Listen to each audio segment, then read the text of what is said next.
discuss addition of vectors.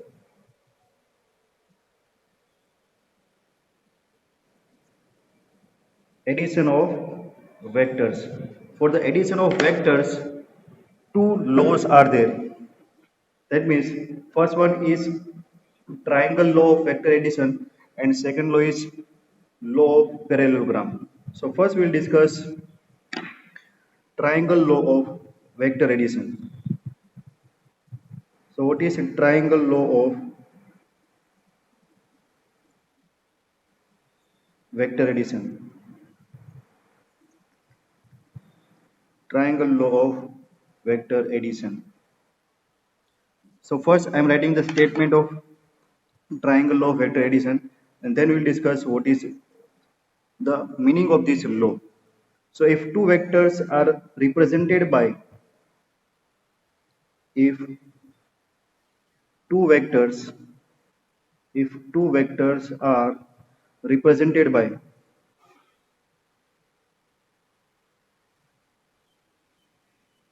two adjacent sides of triangle, two adjacent sides of triangle.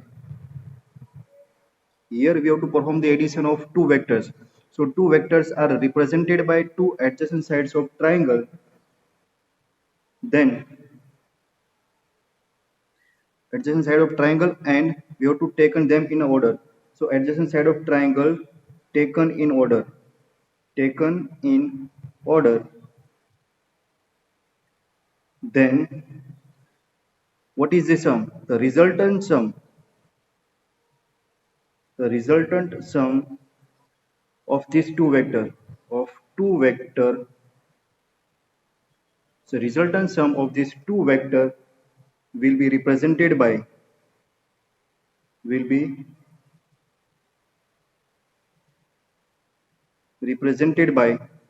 third side of triangle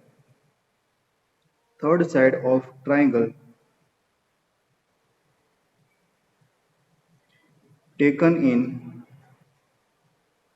reverse order. This is the statement of triangle law of vector addition. What is the meaning of this statement? If two vectors are represented by two adjacent sides of a triangle taken in order, this is important, taken in order, then the resultant sum of two vector will be represented by the third side of triangle taken in reverse order. That is another important word. So what is the meaning of this vector addition? Suppose if you want to perform the addition of two vectors, and that two vectors are, for example, this one, vector B is there and another vector is vector A is there. These are the two given vectors. Done. Now we have to perform the addition of these two vectors. So what we have to do? We have to perform the addition of these two vectors by using triangle law. So we have to consider triangle. Which type of triangle? Two vectors are represented by two adjacent sides of the triangle. So here we know the concept of free vectors. Concept of free vectors says that we can displace this vector parallelly. है ना, आप ये vector को उठा के यहाँ पर रख सकते हो, इसको उठा के यहाँ रख सकते हो, लेकिन उसको आपको पैरेलली डिस्प्लेस करना है. So what I am doing, I am just forming one triangle by parallelly displacement of this vector. So vector B को मैं यहाँ पर लिखता हूँ ऐसे, ये से यहाँ से उठा के यहाँ पर ले लिया ना, this is known as parallel displacement of vector. तो यहाँ से यहाँ पर आ गया फ्री वेक्टर. ये जो वेक्टर है उसको उठा के मैं यहाँ पर रखता हूँ, है ना. कैसे रखना है, गलत किया है ना, ये चलो इसको उठा के मैं यहाँ पर रखता हूँ, है ना. पैरेलल डिस्प्लेसमेंट यहाँ पर ले लिया. So A and B, this is parallel displacement of two vectors. Now these two vectors represent two sides of a triangle taken in order. What is the meaning of taken in order?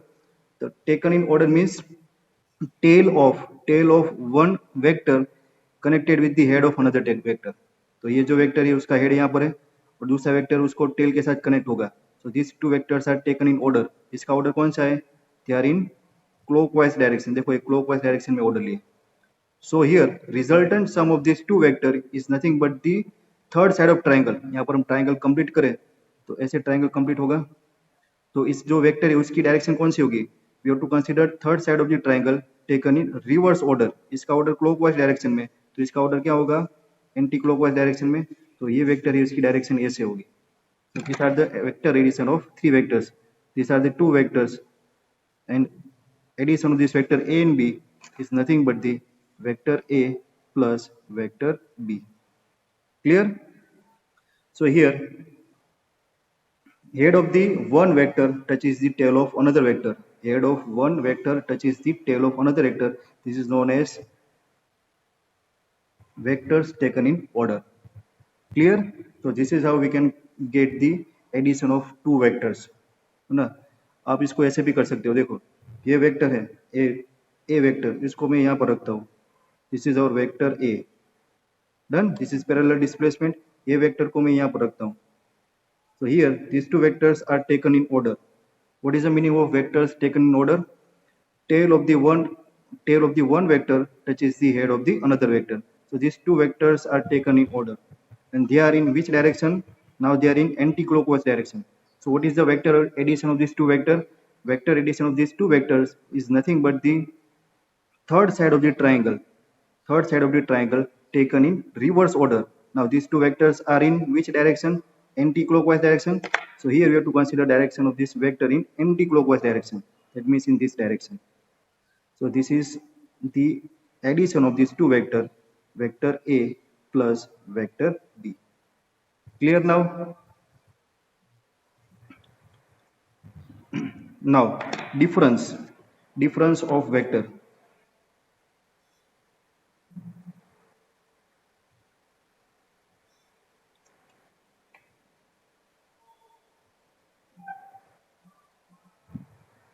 Difference of vector. So what is the difference of vector? Difference of vector is nothing but the addition of negative vectors. Suppose if you want to perform vector A minus vector B, so this is nothing but the addition of vector A with opposite vector or negative vector of B. Done? Suppose these two given vectors are there, and here you have to perform the addition of these two vectors A and B. So first we are taking this vector A, parallel displacement करें तो ये vector ऐसे आएगा, है ना, देखो ये horizontal vector है ए, और माइनस बी क्या होगा, ये ऊपर जा रहा है तो माइनस बी की डायरेक्शन चेंज हो जाएगी, नीचे आएगा, so it will be like this, parallel displacement, this will be minus b. So what is the vector addition? These two vectors are taken in order. Order means tail of the one vector touches the head of the another vector, and they are in clockwise direction. So what is the vector addition? Vector addition is the third side. So this is the third side, and the direction of this third side will be opposite to the direction. तो ऐसे होगी direction. So this is the a minus b, vector a minus vector b. इसकी direction ये दोनों direction के opposite आएगी, है ना। Vector A and vector B देखो क्लॉकवाइज डायरेक्शन में है, सो ये एंटी क्लॉकवाइज डायरेक्शन में, तो इसकी डायरेक्शन ये आएगी, this is vector A minus vector B. Done, this vector is nothing but the vector A minus vector B. Clear? जिसकी डायरेक्शन ऐसे है, इसकी डायरेक्शन ऐसे है। So this is how you can find the difference of these given two vectors. Done? अगर किसी को doubt हो तो ये डायरेक्शन रिवर्स डायरेक्शन में क्यों लेते हैं, तो इसका एक सिंप्लीफिकेशन ऐसे दिया हुआ है ना। फॉर एग्जांपल देखो ये केस है ना, vector A, this is our vector A, now this is our vector B. अभी इसको ज्वाइन करते हैं। डन? सो ये दोनों डायरेक्शन ये डायरेक्शन में, और इसकी डायरेक्शन हम क्या ले रहे हैं, नीचे ऐसे ले रहे हैं, ये एंटी क्लॉकवाइज डायरेक्शन, इसको हम क्लॉकवाइज डायरेक्शन में ले रहे हैं, है ना। सपोज इसको उल्टा डायरेक्शन ले लें, suppose this is point A, point B and point C, this is vector A B plus vector B C plus, इसको हम उल्टा कंसिडर करें, है ना। एक्चुअल डायरेक्शन इसकी ऑपोजिट डायरेक्शन है, लेकिन इसको हम अभी ये डायरेक्शन में कंसिडर करें तो क्या होगा, vector A B plus vector B C, और ये होगा वेक्टर सी ए, वेक्टर सी ए होगा। Now, what is the actual addition of this AB plus BC? AB plus BC is nothing but the AC. क्या होता है? AB plus BC is nothing but the AC. So this one is vector AC and this one is vector CA, और दोनों का addition क्या हो जाएगा, 0. If we consider all these three vectors in the same direction, then their addition will be 0. We are not getting resultant vector, and hence we are considering the reverse direction of this resultant vector. Clear now? So this is vector addition by triangle law. Students, इसमें किसी को कोई doubt? चलो, उसके बाद दूसरा एक law है, that is parallelogram law of vector addition. जैसे ट्राइंगल कंप्लीट किया तो यहाँ पर हम पैरेललोग्राम कंप्लीट करेंगे. So second law, that is parallelogram of vector addition. Parallelogram law of vector addition. So what is the parallelogram law of vector addition? Statement लिखते हैं पूरा ना, स्टेटमेंट एग्जाम में नहीं आएगा, लेकिन आपको इसको याद रखना है. If two vectors if two vectors are represented as a if two vectors are represented as a adjacent sides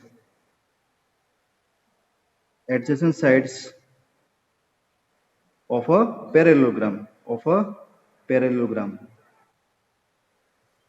triangle लो है तो टू वेक्टर्स को आपको ट्राइंगल की टू साइड्स लेनी है, और पैरेललोग्राम लो है तो आपको टू वेक्टर्स को two adjacent sides of parallelogram लेना है. So if two vectors are represented as a adjacent sides of a parallelogram, then sum of this vector will be, then what will be the sum? Then sum of two vectors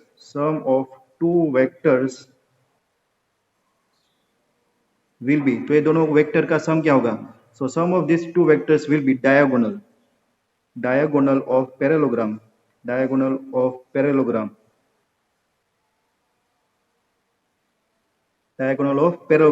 parallelogram में जो दो diagonal होते हैं, कौन सा diagonal? Diagonal of parallelogram. Which diagonal? Which is passing through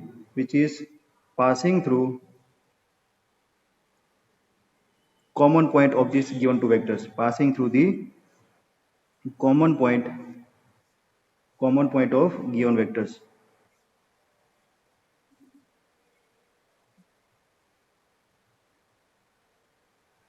ये statement हुआ. कैसे करना है?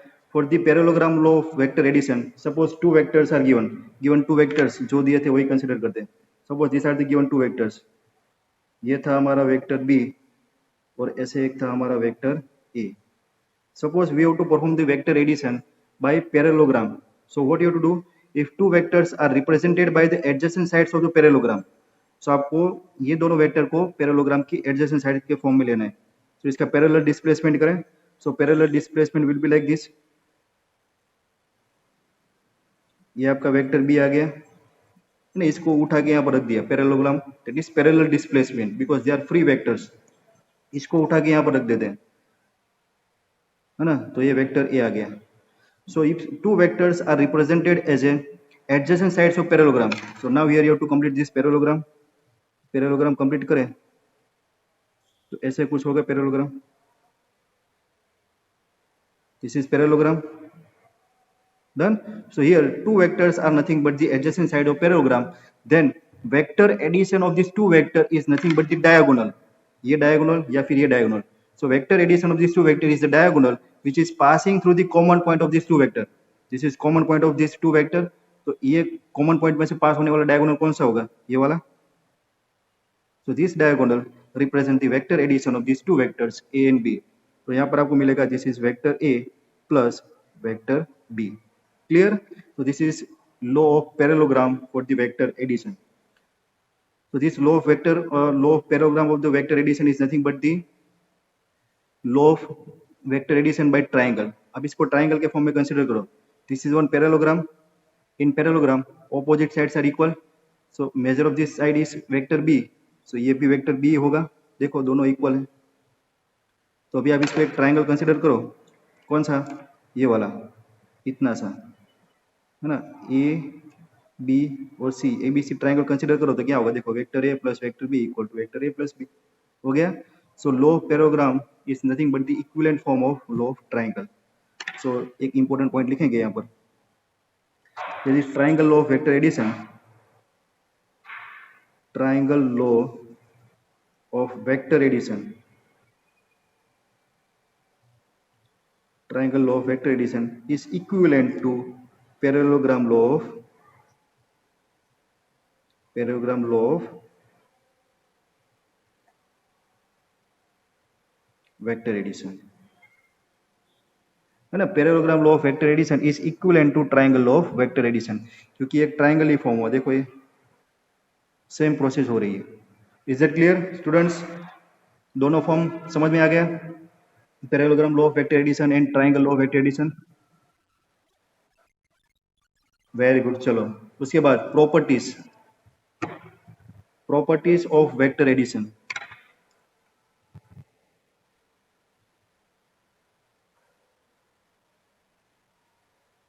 प्रॉपर्टीज ऑफ वेक्टर एडिशन ना, सारे पॉइंट्स एकदम सिंपल है, लेकिन सिंपल बहुत सारे पॉइंट्स एक साथ में जब कनेक्ट होंगे तो वो डिफिकल्ट हो जाएगा. तो आपको सब पॉइंट्स रिवाइंड करने हैं एक साथ में. उसके बाद आपके लिए थियरी है. उसके बाद जो सम्स होंगे आपके वो एकदम इजी हो जाएंगे. सो फर्स्ट जो पढ़ते आ रहे वही सब है ना, कम्यूटेटिव, एसोसिएटिव, डिस्ट्रीब्यूटिव, वो सब. So vector addition is commutative. First property of vector addition is vector addition is commutative. बोलो क्या होता है commutative? Vector addition is commutative. That means आप कोई भी सीक्वेंस में एडिशन करो, vector A plus vector B करो, या फिर पहले वेक्टर बी लो उसके बाद वेक्टर ए लो, आपका जो रिजल्टेंट वेक्टर है वो सेम आएगा. Done. So vector addition is commutative. First property. Second property, vector addition is associative. Vector addition is associative. Associative property भी सबको पता है. Suppose if you want to perform the addition of three vectors, vector A plus vector B plus vector C, है ना, तीन vector का आपको addition करना है, vector A plus vector B plus vector C. तो आप वेक्टर A को B प्लस B के साथ ऐड करो, या फिर वेक्टर A प्लस B को वेक्टर C के साथ ऐड करो, it will be same vector. So this is known as vector addition is associative. Third property, existence of additive identity.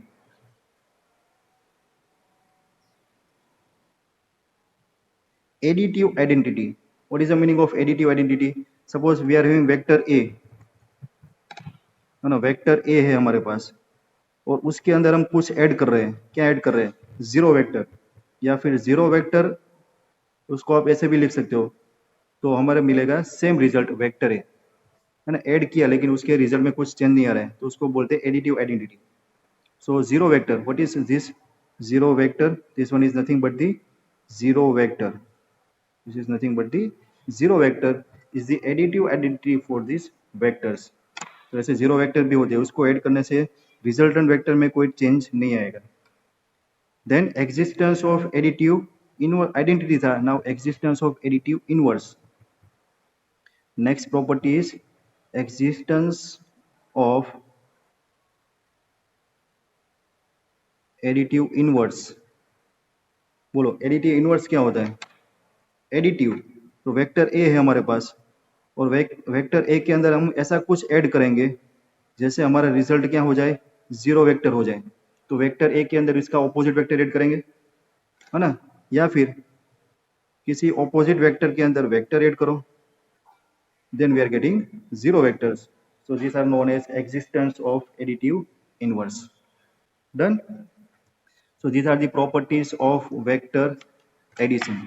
Then another important concept is a small concept, that is multiplication of vector by scalar. Multiplication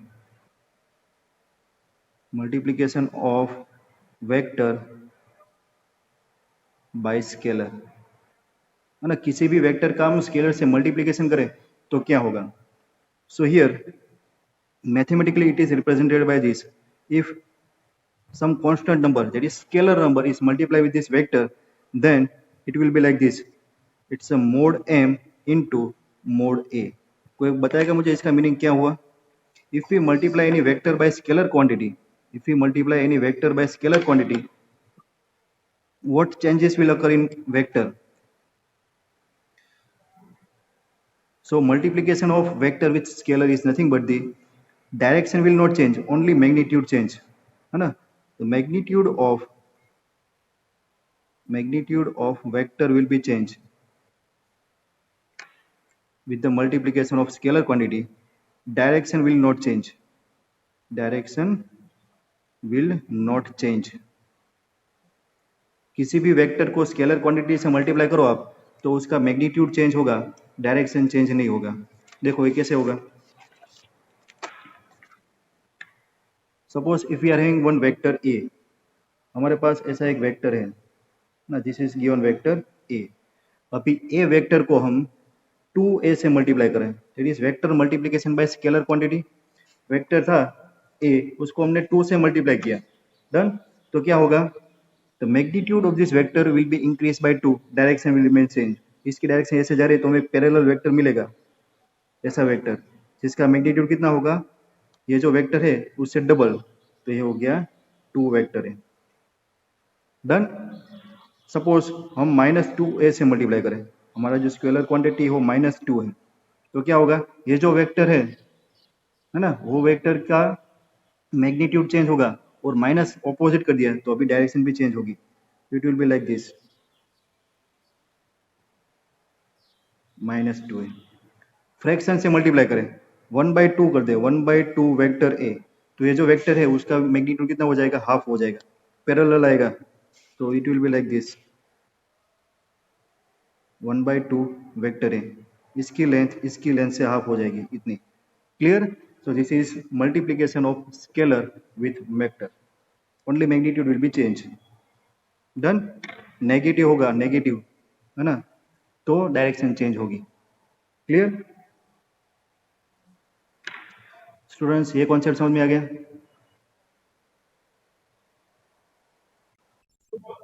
very good. चलो उसके बाद next one. Now you to discuss unit vectors, है ना, ये important है, ये थोड़ा आप देख लेना. Unit vectors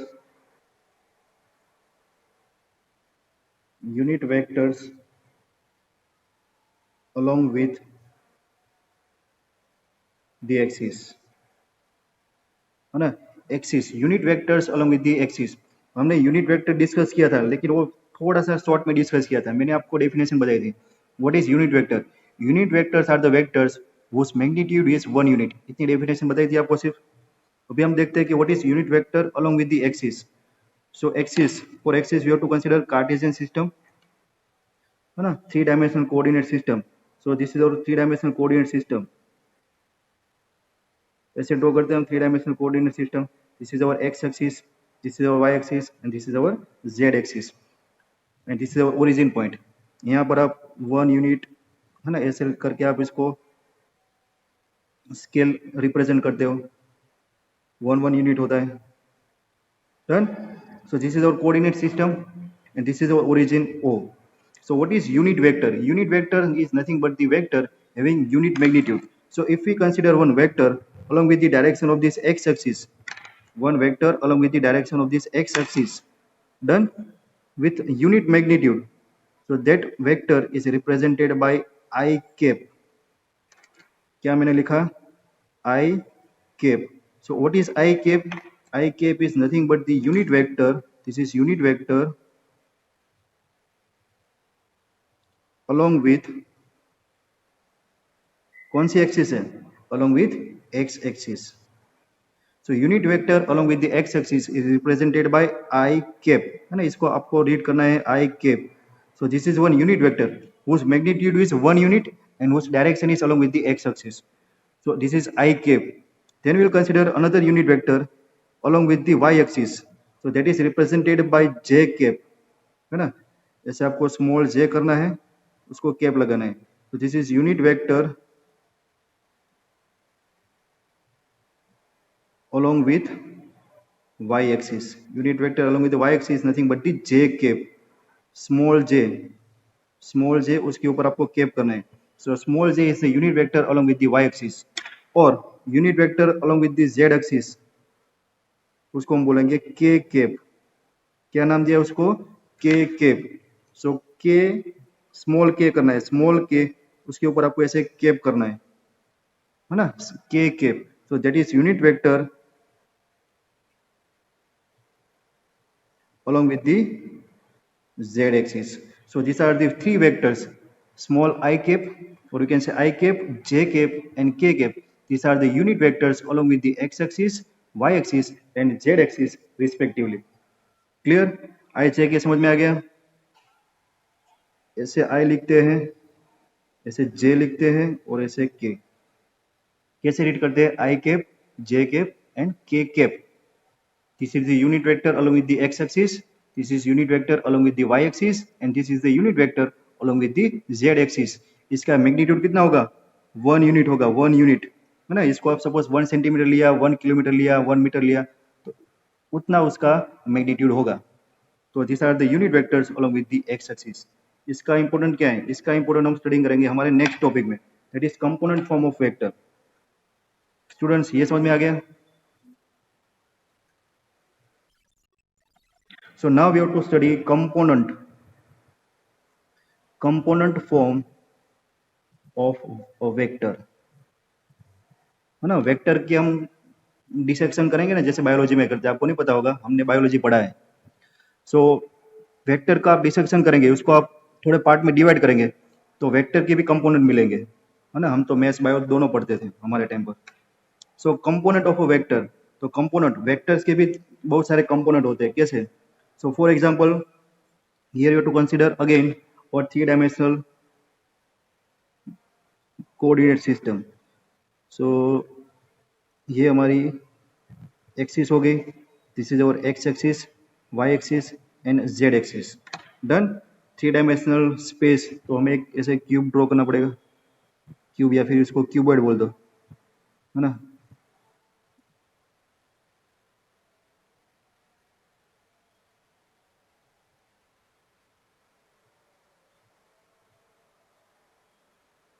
done. चलो, ये हो गया. So consider one point P in a space. ये पॉइंट P हमें स्पेस में मिलेगा, point P, and coordinates of this point P are x, y and z. ये समझ में आया? ये मैंने थ्री डायमेंशनल कोऑर्डिनेट और थ्री डायमेंशनल 3D सिस्टम ले लिया, जैसे हमें एक पूरा स्पेस मिल गया. So we are considering one point P in a space, whose coordinates are x, y, z. So what is the meaning of this coordinate x, y, z? इसका मतलब ये हुआ कि ये जो x एक्सिस पर डिस्टेंस है, ये लेंथ कितनी हुई? This is equal to x. यहाँ से लेके ये पॉइंट x हुआ, यहाँ से लेके ये पॉइंट, ये डिस्टेंस कितना हुआ? ये डिस्टेंस y हुआ. और ये पॉइंट y एक्सिस पर ये डिस्टेंस कितना हुआ? z. Yes or no? So here we are getting three components of this point P. Point P, this is our origin O, और इसको हम पोजीशन वेक्टर भी ड्रॉ कर सकते हैं. OP is the position vector of this point P.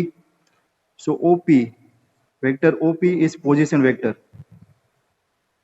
Position vector that is nothing but the one vector R. हमने vector R consider कर लिया, है ना, क्योंकि हमें स्टडी करना है कंपोनेंट ऑफ अ वेक्टर. तो आप कोई भी वेक्टर ले सकते हो. तो हमने अभी वेक्टर लिया पोजीशन वेक्टर OP. इसको हमने रिप्रेजेंट किया R में, है ना. This is our R. तो ये जो पोजीशन वेक्टर P है, उसके हमें तीन कंपोनेंट मिल रहे हैं. कौन से तीन component?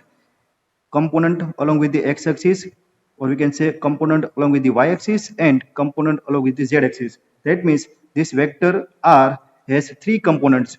That means component along with the x axis, component along with the y axis, and component along with the z axis. तो अभी हमने स्टडी किया यूनिट वेक्टर. ये जो x कंपोनेंट है ना, उसका मैग्नीट्यूड है ना. ये इसका मैग्नीट्यूड देखो, ये लेंथ हुई ओरिजिन से यहाँ तक, ये लेंथ हुई. तो ये लेंथ और उसकी डायरेक्शन कौन सी? तो कि जो यूनिट वेक्टर है x एक्सिस की डायरेक्शन में, उसकी डायरेक्शन में. तो unit vector along with the direction x axis क्या था हमारा? I. तो ये हो गया x I.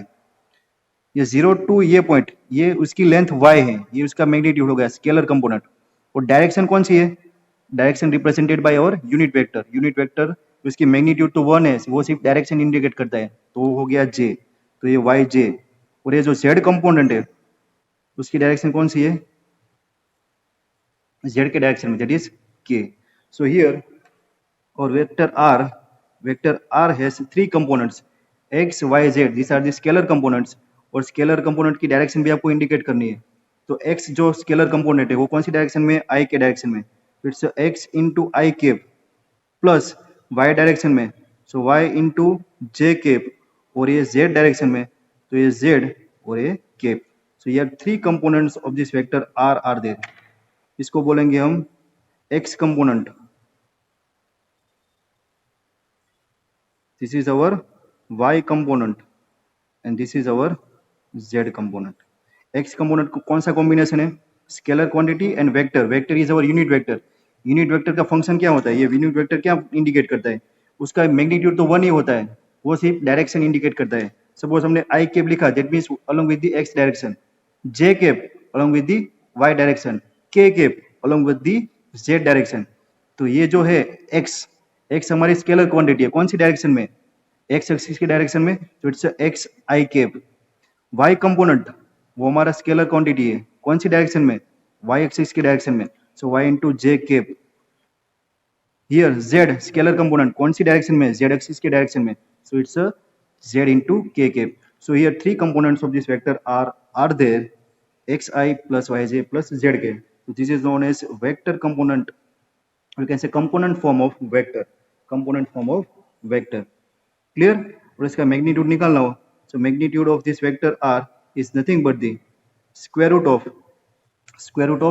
Square of this scalar components, that is X square plus Y square plus Z square. ऐसे आप इसका मैग्नीट्यूड निकाल सकते हो। क्लियर? ये समझ में आ गया component form of vector students. Three component होते हैं, एक्स डायरेक्शन में, वाई डायरेक्शन में और जेड डायरेक्शन में। डन? ये याद रखना है, X I plus Y J plus Z के।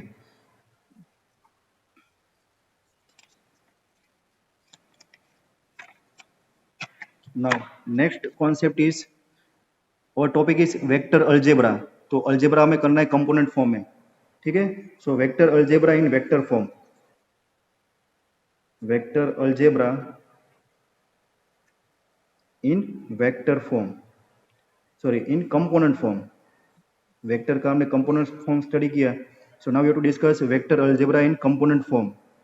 किसी भी दो वेक्टर के बीच में एडिशन सब्ट्रैक्शन करना है तो उसके वेक्टर फॉर्म में कैसे होगा? So for example, if we are having two vectors, vector A, so vector A, suppose whose components are a1 I cap plus a2 j cap plus a3 k cap, है ना? Vector का component form है। Suppose another vector B is there, so it's a b1 I cap plus b2 j cap plus b3 k cap। Now we have to perform vector algebra, it is addition। suppose addition करें, क्या होगा? Vector a plus vector b, दोनों vector का addition करना है, तो क्या करना है? ये जो कोरस्पोंडिंग x कंपोनेंट है उसका एडिशन करना है। So a1 plus b1 i cap plus corresponding y component का addition a2 plus b2 j cap plus corresponding z components a3 plus b3 k cap. इससे आपका एडिशन होगा। डन? सब्ट्रैक्शन हो तो कैसे होगा? माइनस साइन, तो यहाँ पर माइनस साइन, यहाँ पर कोरस्पोंडिंग कंपोनेंट है उसमें माइनस साइन आएगी। Done? Suppose two vectors are equal, if two vectors are equal, so if two vectors are equal, what is the meaning of these two vectors? These two vectors are equal, double implies, that means if and only if these two vectors are equal, that means corresponding components, corresponding x component, y component and z components are equal। so if a1 equal to b1, a2 equal to b2 and a3 equal to b3, if all corresponding components are equal, then we can say that these given vectors are equal। Done?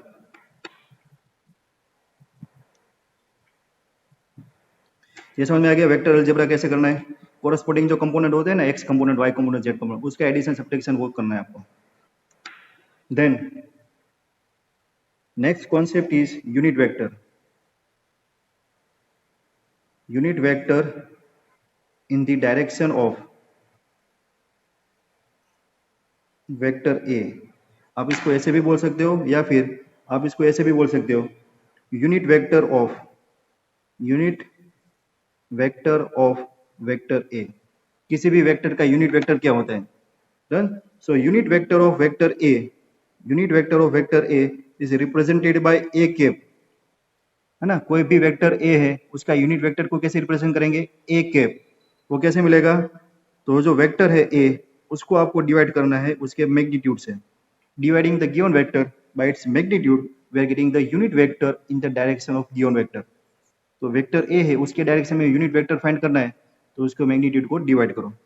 This is the definition of unit vector in the direction of vector A. Done. Vector A is suppose its components are xi plus yj plus zk. So what is the magnitude?